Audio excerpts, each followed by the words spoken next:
Calvary స్వరము నీ కొరకే, కల్వరి స్వరము నీ కొరకే.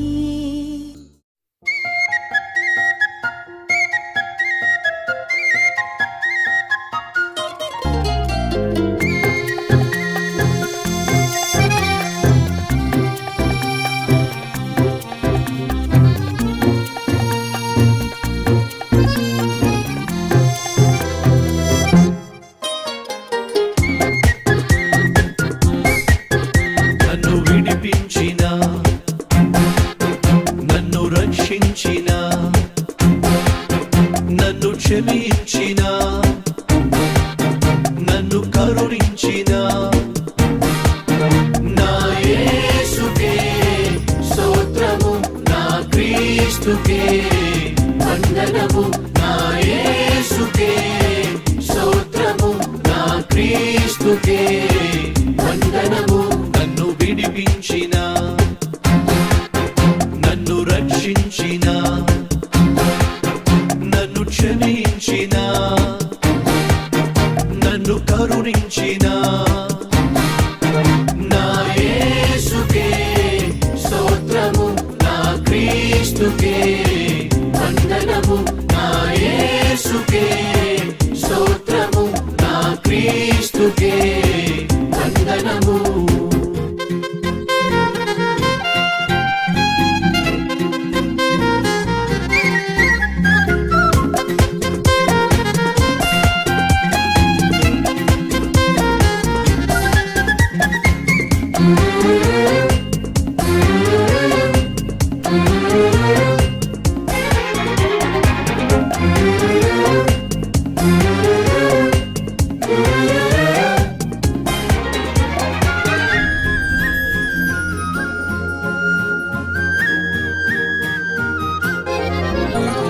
పాపపు సంకెళ్ళ చేత బంధించబడియున్న, పాపపు సంకెళ్ళ చేత బంధించబడియున్న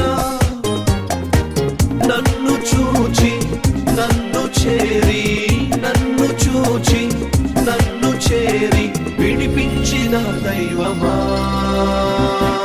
నీకే స్తోత్రం, నీకే స్తోత్రం, నీకే స్తుతి స్తోత్రం. నీకే స్తోత్రం, నీకే స్తోత్రం, నీకే స్తుతి స్తోత్రం. నన్ను విడిపించిన, నన్ను రక్షించిన, నన్ను క్షమించిన, నన్ను కరుణించిన నా యేసుకే స్తోత్రము, నా క్రీస్తుకే వందనము. నా యేసుకే స్తోత్రము, నా క్రీస్తుకే వందనము. అప్పుడు ఆ దేశములో కరువు వచ్చెను. ఆ దేశములో కరువు భారముగా ఉన్నందున అబ్రాము ఐగుప్తులో నివసించుటకు అక్కడికి వెళ్ళెను. అతడు ఐగుప్తులో ప్రవేశించుటకు సమీపించినప్పుడు అతడు తన భార్య అయిన శారాయితో, ఇదిగో నీవు చక్కని దానివని ఎరుగుదును.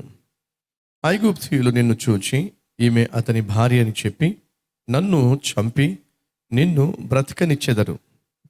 నీ వలన నాకు మేలు కలుగునట్లు, నిన్ను బట్టి నేను బ్రతుకున్నట్లును నీవు నా సహోదరివని దయచేసి చెప్పుమనెను. అబ్రాము ఐగుప్తులో చేరినప్పుడు ఐగుప్తీయులు ఆ స్త్రీ మిక్కిలి సౌందర్యవతి అయ్యుండుట చూచిరి. ఫరో యొక్క అధిపతులు ఆమెను చూచి ఫరో ఎదుట ఆమెను పొగడిరి గనుక ఆ స్త్రీ ఫరో ఇంటికి తేబడెను. అతడు ఆమెను బట్టి అబ్రాహామునకు మేలు చేసెను. అందువలన అతనికి గొర్రెలు, గొడ్లు, మగగాడిదలు, దాసులు, పనికత్తెలు, ఆడుగాడిదలు, ఒంటెలు ఇయ్యబడెను. అయితే యెహోవా అబ్రాము భార్య అయిన శారాయిను బట్టి ఫరోను అతని ఇంటి వారిని మహావేదనల చేత బాధించెను. అప్పుడు ఫరో అబ్రాహామును పిలిపించి, నీవు నాకు చేసినది ఏమిటి? ఈమె నీ భార్య అని నాకెందుకు తెలుపలేదు? ఈమె నా సహోదరి అని ఎలా చెప్పితివి? నేను ఆమెను నా భార్యగా చేసుకొందునేమో. అయితేనేమి, ఇదిగో నీ భార్య, ఈమెను తీసుకొని పొమ్మని చెప్పెను.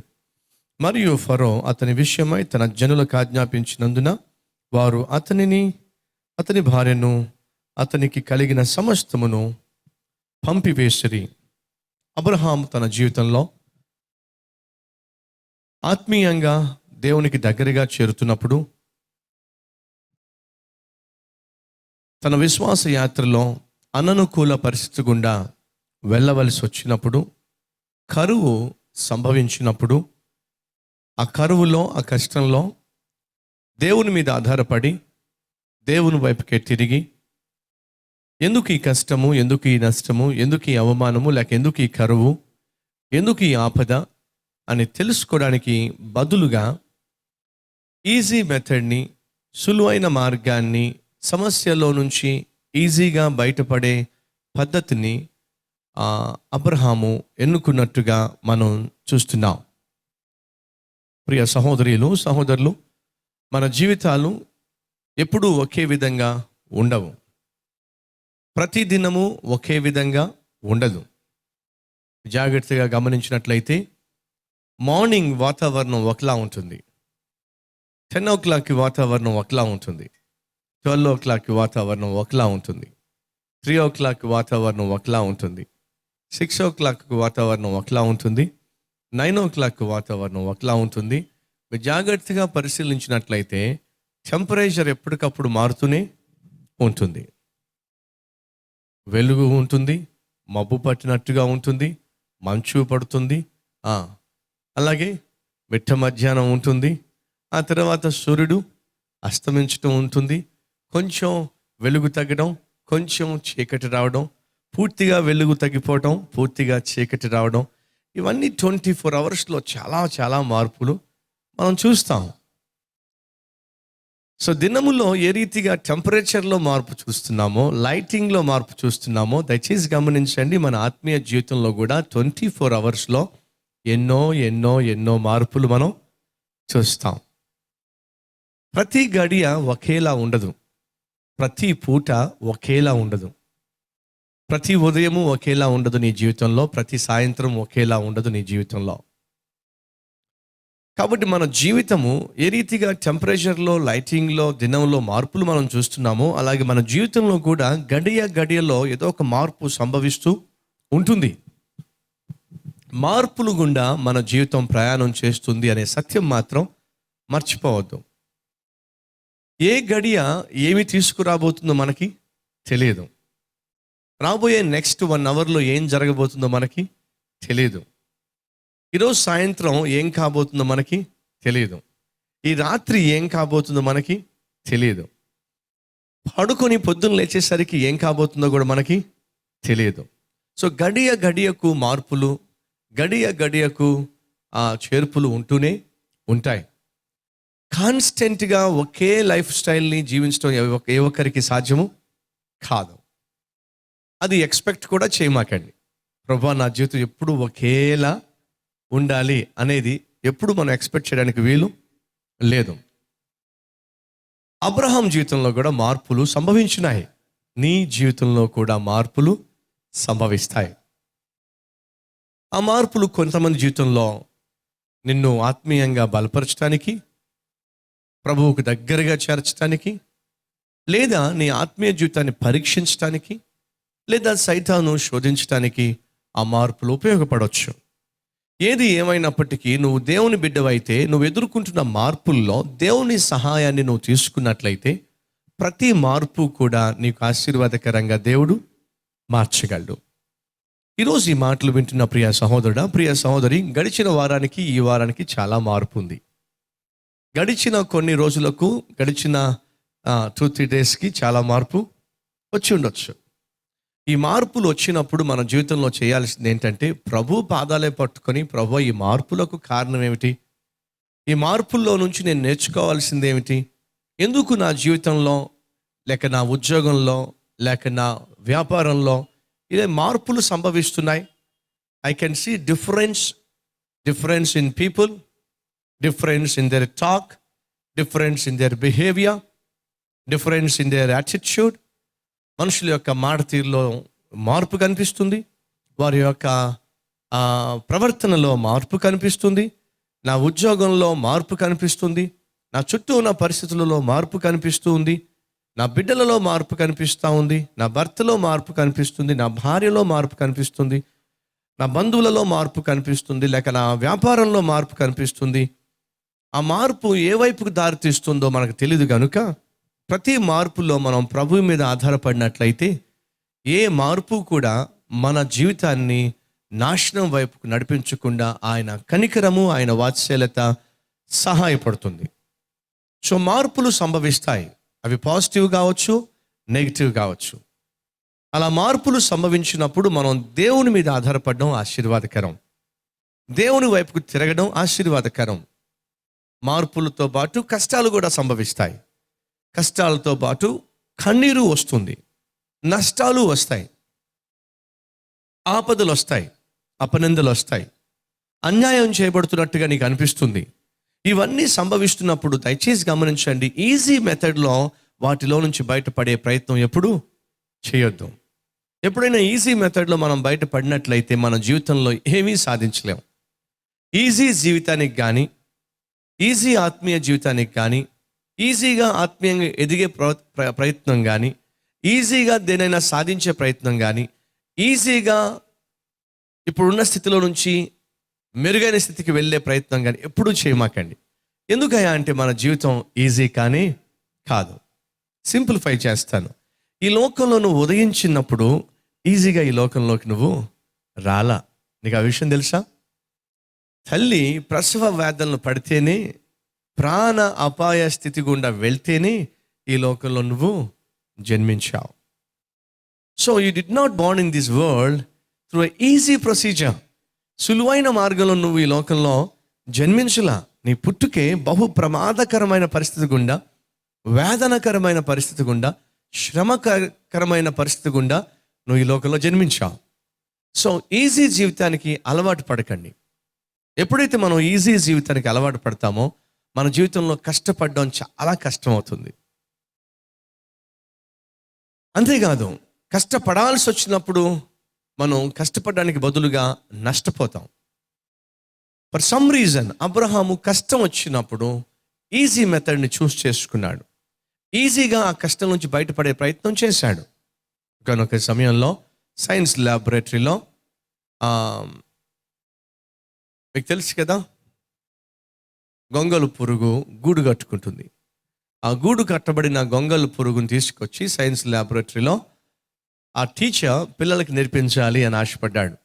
ఏమిటి అంటే, చూడండి, దీంట్లో ఒక పురుగు ఉంది, కానీ అది అక్కడ నివసించవలసిన రోజులు ముగిసిన తర్వాత బయటకు అది సీతాకోక చిలుకగా రాబోతుంది, బటర్ఫ్లైగా రాబోతుంది, చూస్తూ ఉండండి అని చెప్పి ఆ స్టూడెంట్స్ చెప్పారు.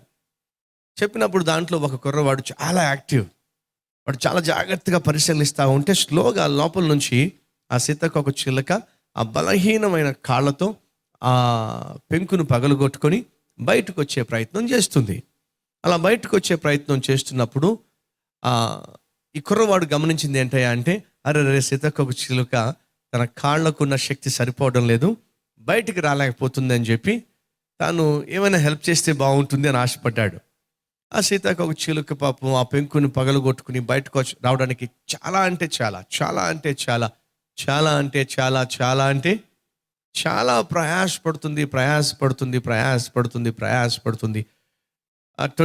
బయటకు వచ్చింది, 80% లోపల ఉండిపోయింది. ఆ 20% బయట రావడానికి చాలా కష్టం అనిపించింది. ఆ తర్వాత 40% బయటకు వచ్చింది, 60% లోపల ఉండిపోయింది. చాలా ప్రయాసతో కూడిన ప్రయాసపడుతుంది. ఇదంతా చూసిన కుర్రవాడికి మనసు ఒప్పలా, అంత ప్రయాసపడతా ఉంటే జాలి పడకుండా నేను ఎట్లా మౌనంగా ఉంటాను అని చెప్పి ఏం చేశాడంటే తన చేతులు ఉపయోగించి ఆ పెంకుల్ని స్లోగా వలిచేశాడు. ఎప్పుడైతే ఆ పెంకులను వలిచేశాడో సీతాకోక చిలుక బయటకు వచ్చేసింది.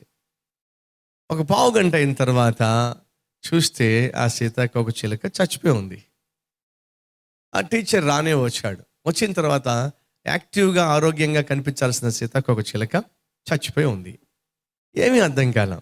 వెంటనే ఆ టీచర్ అడిగాడట స్టూడెంట్స్ని, ఎలా చచ్చిపోయింది, ఎందుకు చచ్చిపోయింది, మీలో ఎవరైనా అది బయటకు వచ్చేటప్పుడు దానికి ఏమైనా హెల్ప్ చేసే ప్రయత్నం చేశారా?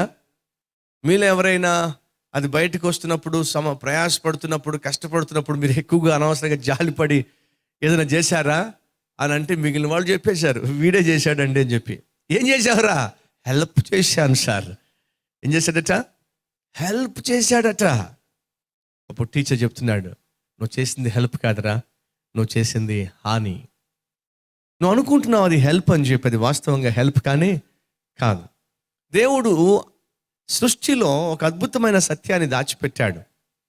ఆ బలహీనమైన కాళ్ళు బలపరచబడాలి అంటే, ఆ బలహీనమైన జీవి శక్తిని పుంజుకోవాలంటే అది తనంతట తాను ఆ గూడును పగలగొట్టుకుని బయటకు రావడంలోనే శక్తి దాగి ఉంది. ఈరోజు నువ్వు ఏ గూడులో అయితే బంధించబడి ఉన్నావో, ఏ సమస్యలోనైతే బంధించబడి ఉన్నావో, ఏ కరువులోనైతే బంధించబడి ఉన్నావో, ఏ కష్టంలోనైతే నువ్వు బంధించబడి ఉన్నావో, అలా బంధించబడిన ఆ కరువు, ఆ కష్టము, ఆ సమస్య దేవుని యొక్క శక్తి ద్వారా నీ విశ్వాసాన్ని ఉపయోగించుకుని నువ్వు బయటకు వచ్చే ప్రయత్నం చేయాలి తప్ప ఈజీ మెథడ్లో నువ్వు వచ్చే ప్రయత్నం చేస్తే మాత్రం నీ జీవితం సంపూర్ణంగా నాశనం అయిపోతుంది. ఎందుకు దేవుడు ఆ సమస్యను నీకు అనుమతించాడు? ఎందుకు ఆ బలహీనమైన ఆ బటర్ఫ్లైకి ఆ బలమైన గూడును నివాస స్థలంగా ఏర్పరిచాడు, లేక దానికి గూడు కట్టుకునే విధంగా చేశాడు? దాని స్ట్రెంగ్త్ పెంచడానికి, తన కాలంలో స్ట్రెంగ్త్ పెంచడానికి. కాబట్టి బ్రదర్స్ అండ్ సిస్టర్స్, మన చుట్టూ సమస్యలు ఉన్నప్పుడు, మన చుట్టూ కష్టాలు ఉన్నప్పుడు, మన చుట్టూ మనకంటే బలమైన సమస్యలు ఉన్నప్పుడు మనం ఈజీ మెథడ్లో బయటికి రావడానికి ప్రయత్నం చేయొద్దు. ఆ చిన్నవాడు ఏం చేశాడంటే ఆ బటర్ఫ్లైని ఈజీ మెథడ్లో బయటికి తేవాలి అని ఆశపడ్డాడు. అదే ఈజీ మెథడ్ ఏం చేసింది? ప్రాణాలు తీసింది. నీ జీవితంలో కూడా ఏది కూడా ఈజీ మెథడ్లో సంపాదించే ప్రయత్నము చేయమాకు. డబ్బు అయినా సరే ఈజీ మెథడ్లో సంపాదించమాకండి. ఎవరికైనా అప్పనంగా డబ్బు వచ్చేస్తుందయా అంటే ఆ డబ్బు క్షమం కానీ కాదు. ఎవరికైనా అప్పనంగా అన్నీ కలిసి వచ్చేస్తున్నాయా అంటే అది అంత మంచిది కానీ కాదు. ఎందుకయ్యా అంటే నీతిమంతుడట కష్టార్జితాన్ని అనుభవిస్తాడట. అంటే ఈజీగా వచ్చేసే డబ్బు అనుభవించలేడు. సో నీ జీవితంలో కష్టార్జితాన్ని అనుభవించాలి, ప్రయాసపడి నువ్వు అనుభవించాలి. అంతేగాని నువ్వు ప్రయాసపడి కష్టపడి కాకుండా కూర్చొని అనుభవించే ప్రయత్నం చేసినట్లయితే నీ జీవితంలో తృప్తి ఉండదు, నీ జీవితంలో సంతోషం ఉండదు, నీ జీవితంలో ఆనందము ఉండదు. కాబట్టి కష్టపడినప్పుడు ఆ కష్టానికి ప్రతిఫలం అనుభవించినప్పుడు గొప్ప సంతోషం ఉంటుంది, అది గొప్ప ఆనందాన్ని ఇస్తుంది. కష్టపడి సంపాదించే దాంట్లో, కష్టపడి అనుభవించే దాంట్లో సంతోషం ఉంటుంది. కష్టపడకుండా సంపాదించే దాంట్లో భోగం ఉంటుంది. ఏముంటుంది? భోగం ఉంటుంది. భోగం ఒక వ్యక్తి ఎలా భోగాన్ని అనుభవిస్తాడయా అంటే అంటా ఉంటాం చూసారా, వీడిదంతా రాజభోగం అండి అంటాం. ఎందుకని? సైనికులు కష్టపడతా ఉంటే రాజు ఏం చేస్తూ ఉంటాడు? కూర్చొని మేస్తూ ఉంటాడు. రాజభోగం అండి ఇదంతా కూడా. నో, భోగాన్ని అనుభవించడానికి మనం పిలువబడలా. అదే విషయం బైబిల్లో కూడా రాయబడి ఉంది. యాకోబు పత్రిక 4వ అధ్యాయం 1వ వచనము. మీలో యుద్ధములను పోరాటములను దేని నుండి కలుగుచున్నవి? మీ అవయవములలో పోరాడు మీ భోగేచ్ఛల నుండియే గదా. ఏంటట? భోగేచ్ఛల నుండియే కదా. 3వ వచనము. మీరు అడిగినను మీ భోగముల నిమిత్తము వినియోగించుటకై దురుద్దేశముతో అడుగుదురు గనుక మీకేమియో దొరకవు. కూర్చొని సంపాదిద్దాము, ఈజీగా అనుభవిద్దాము అని అంటే బైబిల్ సెలవిస్తుంది ఆ మెథడ్లో మీకేమీ దొరకవు. తమ్ముళ్ళు చెల్లెళ్ళు ఇంటర్వ్యూలో కష్టపడుతున్నారా? కష్టపడి ఉద్యోగం సంపాదించండి. ఈజీగా సంపాదించే ప్రయత్నం చేయమాకండి. ఎగ్జామ్స్ రాస్తున్నారా? కష్టపడి ఎగ్జామ్స్ రాయండి. పక్కోడు దాంట్లో కాపీ కొట్టడం చాలా ఈజీ. ఎస్, ఆ మార్గంలో పాస్ కావడం మంచిది కానీ కాదు. సో ఏదైనా సరే నువ్వు కష్టపడి సంపాదిస్తేనే అది నువ్వు అనుభవించగలుగుతావు, లేకపోతే భోగంగా మారిపోతుంది. అందుకే దేవుడు అంటున్నాడు, మీరు ఏమడిగినా కూడా భోగం కొరకు అడుగుతున్నారు. మీరు కష్టపడకుండా సంపాదించే ప్రయత్నం చేస్తున్నారు, ప్రయాసపడకుండా అన్నీ పొందుకోవాలని ఆశపడుతున్నారు. కాబట్టి మీకేమీ దొరకటంలా. So do not expect to receive any blessing from God without hard working. కష్టపడి పని చేయకుండా దేన్ని కూడా దేవుని దగ్గర నుంచి సంపాదించే ప్రయత్నము చేయమాకండి. అబ్రహాం ముందు కరువు వచ్చినప్పుడు ఆ కరువును దేవుని సన్నిధికి తీసుకొచ్చి ప్రభు యొక్క కనికరం కోరుకొని దాన్ని ఎలా జయించాలో తెలుసుకుంటే బాగుండేది. కానీ ఈజీ మెథడ్ కనుక్కున్నాడు. ఏమిటా ఈజీ మెథడ్ అంటే, లెట్ మీ గో టు ఈజిప్ట్కి వెళ్ళిపోదాం. ఈజిప్ట్లో దేవుడు ఉన్నాడా? నాకు అవసరం లేదు దేవుడి గురించి, ఇప్పుడు నాకు ఈజీ మెథడ్ కావాలి. ఈరోజు గడిచిపోవాలి, ఈ కష్టం తీరిపోవాలి, ఈ సమస్య తీరిపోవాలి, నాకున్న ఈ టెన్షన్ తీరిపోవాలి, కాబట్టి నేను వెళ్ళిపోవాలి. నువ్వు వెళ్తున్నావు కరెక్టే, నీతో దేవుడు వస్తున్నాడా? అవసరం లేదు నాకు. చూసారా, ఎప్పుడైతే నువ్వు ఈజీ మెథడ్ని ఎంచుకుంటావో అది నిన్ను తొందర చేస్తుంది. ఈజీ మెథడ్ని ఎంచుకుంటావో అది నీ మనోనేత్రాలని మూసేస్తుంది. ఈజీ మెథడ్ని ఎంచుకుంటావో అది నీకు టెంపరీ జీవితాన్ని ఇస్తుంది, టెంపరీ ఓపెనింగ్ అని కలుగు చేస్తుంది. సో ఈజీ మెథడ్ వెతుక్కున్నాడు, ఐగుప్తుకు వెళ్ళిపోయాడు. అక్కడికి వెళ్ళినప్పుడు దేవుడు ఉన్నాడు అక్కడ? లేడు. ఎవరు ఈ వ్యక్తి? అబ్రహాము. ఎవరు ఈ అబ్రహాము? దేవుని చేతే పిలువబడినవాడు, అయినా పొరపాటు చేయగలిగాడు. దేవుని యొక్క చిత్తం కాకుండా, దేవుని యొక్క చిత్తం లేకుండా, దేవుని యొక్క సన్నిధి రాకుండా ఎక్కడికో పోవాలి అని చెప్పి ప్రయత్నం చేశాడు. పోయి ఏదైనా సాధించాడా? ఏమీ సాధించలా. ఏమీ సాధించాడు? అవమానాన్ని సాధించాడు. ఏమీ సాధించాడు? శ్రమను సాధించాడు. అదే బైబిల్లో మనం చూస్తున్నాం. ఐగుప్తుకు వెళ్ళాడట, వెళ్ళినప్పుడట వెళ్తూ ఉన్నాడట. వెళ్తూ ఉన్నప్పుడు జాగ్రత్త గమనించండి, తాను వెళ్తూ ఉన్నప్పుడు తనకు ప్రమాదం శంకిస్తూనే ఉంది. అదవుతుందా మీకు? ఐగుప్తులకు వెళ్తున్నప్పుడే సాధారణ కొంతమంది అంటూ ఉంటారు, కుడి కన్ను అదురుతుందండి, ఎడం కన్ను అదురుతుందండి, నాకేదో అపశకునం ఏదో కనిపించిందండి అంటూ ఉంటారు. చూసారా? లేదా సిక్స్త్ సెన్స్ అండి, ఇవన్నీ పక్కన పెట్టండి. మనకంటూ దేవుని సెన్స్ ఉంది, మనకంటూ దేవుని యొక్క సెన్స్ ఉంది. నువ్వు చేస్తుంది సరికాదు అని దేవుని ఆత్మ నీతో చెప్తున్నప్పుడు జాగ్రత్త పడడం మంచిది. అబ్రహాము వెళ్తున్న మార్గం సరైనది కాదు అని చెప్పి అబ్రహాముకు తెలిసిందా తెలియలేదా? చెప్పాలి మీరు. తెలిసిందా తెలియలేదా? తెలిసింది. వెళ్ళి అబద్ధం చెప్పక మునిపే, వెళ్ళి ఏం కాబోతుందో తాను కల్లారా చూడక మునిపే ఏం కాబోతుందో తనకు ఎంతో కొంత ముందుగానే తెలిసింది. He understood what's going to happen to him. ఏం కాబోతుందో తనకు ముందుగానే తెలిసింది. ప్రియ సహోదరులు, ప్రియ సహోదరులు, మన జీవితంలో దారి తప్పుతున్నప్పుడు, దేవునికి దూరంగా వెళ్తున్నప్పుడు దేవుని యొక్క ఆత్మ మనతో ఏం కాబోతుందో ఎంతో కొంత ఇన్ఫర్మేషన్ని అందిస్తూనే ఉంటాడు. So he got some sort of clue, he got some sort of understanding that this is not the right path and they are not right people and ultimately I have to lie to survive in this place. ఈ ప్లేస్లో నేను జీవించాలంటే తప్పక అబద్ధం చెప్పాల్సిందే. ప్రజలు మంచివారు కాదు, ప్రదేశము మంచిది కాదు, నాకు ఎందుకో డౌట్గా ఉంది, అక్కడికి వెళ్ళిన తర్వాత వాళ్ళు నన్ను చంపేసేయచ్చు, నా భార్యను బ్రతికించవచ్చు, కాబట్టి నేను ఏదో ఒకటి చేసి ఈ ప్రమాదం నుంచి తప్పించుకోవాలి. ఇప్పుడు కొత్త ప్రమాదం వచ్చి పడింది మా బ్రదర్కి, ఈ ప్రమాదం నుంచి తప్పించుకోవాలి. సో ఒకసారి చూడండి, బైబిల్ కావాలంటే 11వ వచనంలో ఏముందో, నివసించుటకు అక్కడకు వెళ్ళెను, అతడు ఐగుప్తులో ప్రవేశించుటకు సమీపించినప్పుడు, ఇంకా వెళ్ళలా, ఐగుప్తులో సంపూర్ణంగా అడుగు పెట్టలా, అలా అడుగు పెట్టక మునుపే అతడు తన భార్య అయిన శారాయితో, ఇదిగో నీవు చక్కని దానివని ఎరుగుదును, ఐగుప్తీయులు నిన్ను చూచి ఈమె అతని భార్య అని చెప్పి నన్ను చంపి నిన్ను బ్రతకనిచ్చెదరు, నీ వలన నాకు మేలు కలుగునట్లును నిన్ను బట్టి నేను బ్రతుకున్నట్లును నీవు నా సహోదరివని దయచేసి చెప్పుము. అర్థమైంది, మేము ఈ దేశానికి వెళ్తే ఎంతో కొంత ప్రమాదము ఉంది, అర్థమైంది. ఇక్కడ మాకు సేఫ్టీ లేదు, అర్థమైంది. అప్పుడు మరి ఆగాల్సింది కదా, అప్పుడు మరి ఒక స్టెప్ ఆగాల్సింది కదా.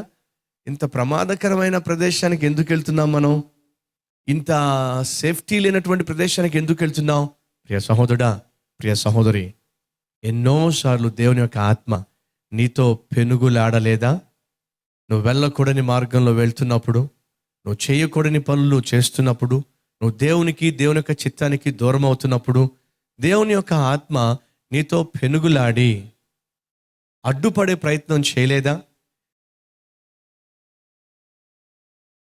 మహాపరిశుద్ధుడు అయిన ప్రేమ కలిగిన తండ్రి, షార్ట్ కట్ మెథడ్స్ మాకు వద్దు నాయనా.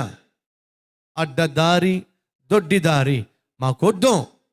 కష్టమైన నష్టమైన రాజమార్గంలోనే, అది ఇరుకైన మార్గం కావచ్చు, శ్రమలతో కరువుతో ఇబ్బందులతో అవమానంతో కూడిన మార్గం కావచ్చు, కానీ నీ చిత్త ప్రకారమే మేము ముందుకు సాగుటకు నాయనా మాకు సహాయం చేయి.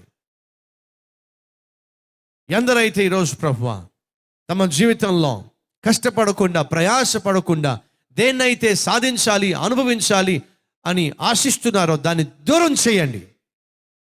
మీరు అడిగినను పొందుకోలేకపోతున్నారు. కారణము, మీరు అడిగినది మీ భోగము కొరకు అడుగుతున్నారు. అయినా మేము ఈ లోకంలో భోగాల కోసం కాదు జీవిస్తుంది. ప్రభువా, మీరిచ్చిన రక్షణ అనే భాగ్యము కలిగి అనేక మందికి దానిని ఆయన పంచి పెట్టడానికి, క్రియల్లో మా ఆత్మీయతను కనపరచడానికి అతి కృప మాకు దయచేయండి. ప్రభువా, మమ్మల్ని చూసినప్పుడు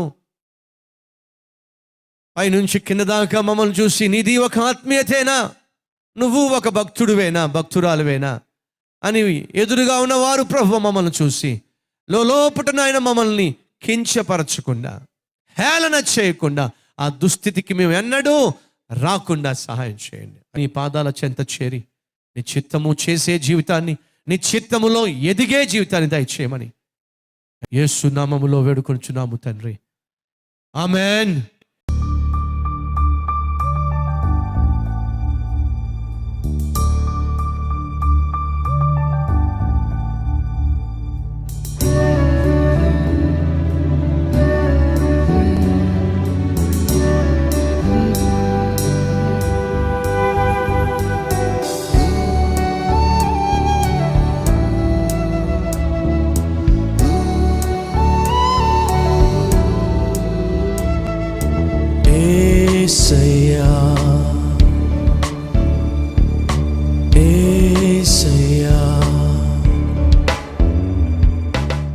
address Calvary, post box number 30, Kukatpally, Hyderabad 72.